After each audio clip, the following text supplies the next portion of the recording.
Welcome to the Olympia Tumwater Foundation's history series we call Talking Over Old Times. This is Don Trosper, reminiscing today about early transportation. In the very early days of Tumwater and Olympia, there was no railroad. In fact, no roads at all to speak of. New settlers had to come by ship to get here, or come overland over the difficult Oregon Trail to the Willamette Valley. From there, they had to slog their way up a horrendous trail through the virgin country between Cowlitz River and Puget Sound. It was called the Cowlitz Trail. Now I understand why many of those early settlers considered their town to be the end of the Oregon Trail, something many towns claim for themselves. After all, many of them made that extremely difficult journey overland from Missouri, and for various reasons decided that they'd not settle in the Willamette Valley but come further north to Puget Sound. While the Oregon Trail was difficult, the Cowlitz Trail was even worse.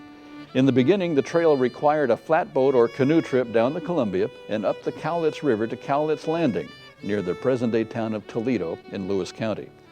From there, they trekked north through virgin forest, thick underbrush, and muddy swamps. One wetland that was especially bad was near what we now know today as Chehalis. The trail led them through the amazing natural phenomenon called Mound Prairie, through what is now Tenino, and then eventually to the first real civilization they'd seen since Oregon, the Bush Farm, on land that is today the Olympia Airport. The George and Isabella Bush family were a godsend to the new settlers. Many of them were in bad shape, both physically and financially. The generous Bushes often let them borrow food, clothing, seed, and tools to get them started, saying only, "Pay us back when you can, after your crops come in." This generosity and strong character gained them the intense loyalty of the early area residents.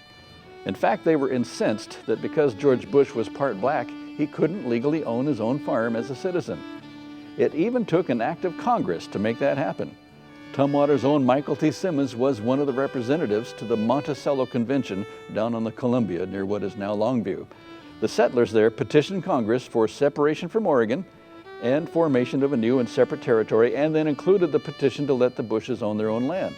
On March 3, 1853, President Pierce joined with the Congress in granting approval for everything except the proposed name of the new territory, Columbia. But Congress said the residents needed to name the new territory Washington to honor our first president.